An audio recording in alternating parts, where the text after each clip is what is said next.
Seorang anak perempuan yang baru berusia 1,5 tahun meninggal di tangan ibu kandungnya sendiri di Jagakarsa, Jakarta Selatan. Korban dianiaya sang ibu yang diduga sedang mengalami depresi berat.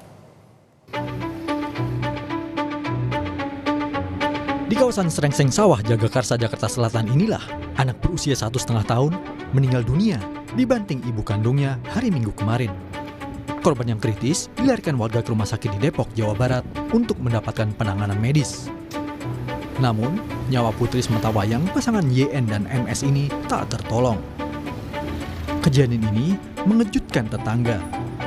Menurut warga, ibu kandungnya diduga sedang mengalami depresi berat. Pelaku dikenal memiliki riwayat gangguan kejiwaan yang mengharuskan dirinya mengonsumsi obat-obatan dan kerap mengurung diri dalam kamar bersama putrinya. Kalau menurut saya sih stres. Oh, orang tuanya sudah? Karena bapak suaminya. Suaminya kenapa sih? Ya, saya nggak pernah keluar. Nggak pernah keluar. Sosialisasi sama tetangga? Enggak. Kan emang itu mantu. Si ibunya almarhum itu memang selalu di kamar. Anaknya nangis selama 20 hari itu memang tersiksa dong hitungannya ya, anak segitu ya nangis saja di kamar dikunci. Jadi ibu mertua itu nggak berani buka, hanya paling ya kasihan itu anakmu aja. Polres Metro Jakarta Selatan yang menangani kasus ini menahan pelaku untuk dimintai keterangan. Selain akan menggelar olah tempat kejadian perkara dan meminta keterangan sejumlah saksi, polisi juga akan memeriksa kondisi kejiwaan pelaku. Ini kita sudah mengamankan ibu anak yang dibantu. Ya, jadi di PPA dari kemarin sudah kita menggali keterangan-keterangan yang dibutuhkan oleh penyidik. Apakah ada konflik? Masih didalami. Semalam masih kita dalami karena memang ibunya sudah kita amankan. Pemakaman anak berusia 1,5 tahun yang meninggal di tangan ibu kandungnya dilakukan di TPU Srengseng Sawah, Jagakarsa, Jakarta Selatan. Proses pemakaman sang anak diwarnai isak tangis keluarga. Ayah korban yang tengah ditahan di rutan Polres Depok diperbolehkan melihat jasad anaknya terakhir kali dengan pengawalan anggota polisi. Paman korban mengatakan kejadian naas ini dipicu depresi berat sang ibu pasca penangkapan suaminya. Terlebih, pelaku mempunyai riwayat gangguan kejiwaan dan selama ini harus mengonsumsi obat yang dibeli sang suami.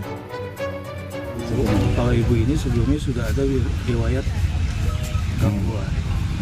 Tiap bulan memang dia harus tebus obat. Di saat pada waktu ada suaminya, memang suaminya rutin tiap bulan tebus obat untuk istrinya. Jadi setelah suaminya di Polres, dia stop untuk obatnya. Makanya ngeblank orang, dan kita juga tidak tahu apa yang harus dibutuhkan obat untuk istrinya ya. Mulai di kamar menyendiri, pintu tidak dibuka, keadaan anaknya pun nangis terus, kita tidak tahu. Sementara itu, saat ini sang ibu masih menjalani pemeriksaan intensif oleh penyidik Unit Perlindungan Perempuan dan Anak Polres Metro Jakarta Selatan. Selama ini, pelaku tinggal bersama mertua, sementara sang suami sudah 1 bulan mendekam di tahanan karena tersandung permasalahan hukum di Polres Depok. Tim Liputan, Kompas TV. Untuk mengetahui informasi terkini, kita sapa jurnalis Kompas TV Audrey Zevanya di Polres Metro Jakarta Selatan. Audrey, hingga saat ini bagaimana perkembangan dan pemeriksaan dari penanganan kasus dugaan penganiayaan sang ibu hingga atau menewaskan anaknya sendiri yang berusia 1,5 tahun?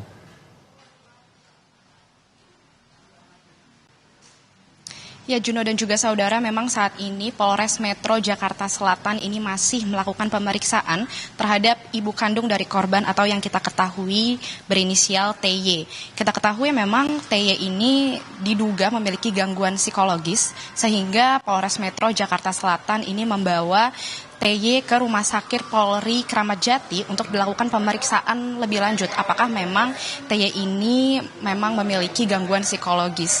Dan berdasarkan pernyataan dari Kasih Humas Polres Metro Jakarta Selatan, AKP Nurma Dewi, tadi kami juga sudah meminta keterangan dari Nurma sendiri. Saat ini tempat kejadian sudah diamankan oleh pihak kepolisian dan memang sudah dilakukan juga olah TKP terkait kejadian tersebut. Nurma juga menyebut tim penyidik penyidik ini juga saat ini masih mencari saksi-saksi dan juga barang bukti baru yang sekiranya berkaitan dengan kejadian tersebut. Dan memang kita ketahui sebelumnya terdapat 3 orang saksi, yakni ada nenek, paman, dan juga tante dari korban. Namun memang tim penyidik di sini berusaha mencari apakah memang ada saksi lain yang sekiranya bisa dimintai keterangan terkait kejadian yang menimpa seorang balita berumur 1 tahun tersebut.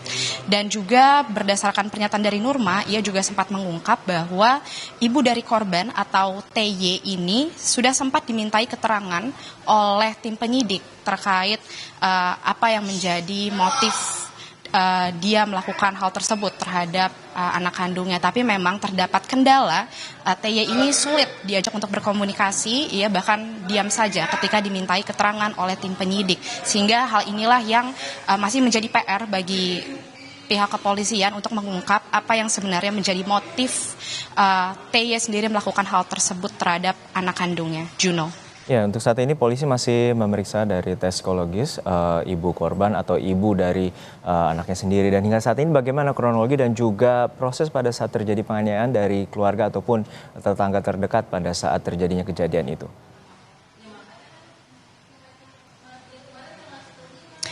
Ya, memang terkait kronologi atau kejadian, kita ketahui memang kejadian itu terjadi di teras rumah korban, di mana TY sedang bersama anaknya dan tidak disangka ia melakukan aniaya terhadap anak balitanya sendiri yang masih berumur 1 tahun tersebut. Dan pada saat kejadian tersebut 3 orang saksi, ada paman, tante, dan juga ada nenek dari korban yang melihat kejadian tersebut dan segera memberhentikan aksi yang dilakukan oleh TY tersebut. Dan ketika melihat korban ini segera dilarikan ke rumah sakit terdekat oleh pihak keluarga. Namun sayangnya memang anak balita tersebut atau yang berinisial AK ini tidak bisa diselamatkan. Dan memang jika kita berbicara terkait gangguan jiwa atau psikologis dari ibu TY ini, memang diketahui pihak keluarga, nenek yang kita ketahui sebagai nenek dari korban ini mengkonfirmasi bahwa TY ini diduga memiliki gangguan psikologis. Dan juga berdasarkan pernyataan dari Kasih Humas Polres Jakarta Selatan AKP Nurma Dewi dan juga berdasarkan kesaksian dari beberapa tetangga dan kerabat, memang TY ini dikatakan memiliki masalah di latar belakang keluarganya. Diketahui suami dari TY ini merupakan seorang tersangka atas kasus penggelapan yang dimana saat ini juga sedang ditahan di Polres Metro Depok. Sehingga hal inilah yang diduga membuat TY yang sebelumnya sudah memiliki gangguan psikologis ini diduga mengalami depresi terkait hal tersebut. Juno. Baik, kita nantikan bagaimana pengusutan dari kasus ini. Terima kasih atas laporan lengkap Anda, jurnalis Kompas TV Audrey Zivanya dari Polres Metro Jakarta Selatan.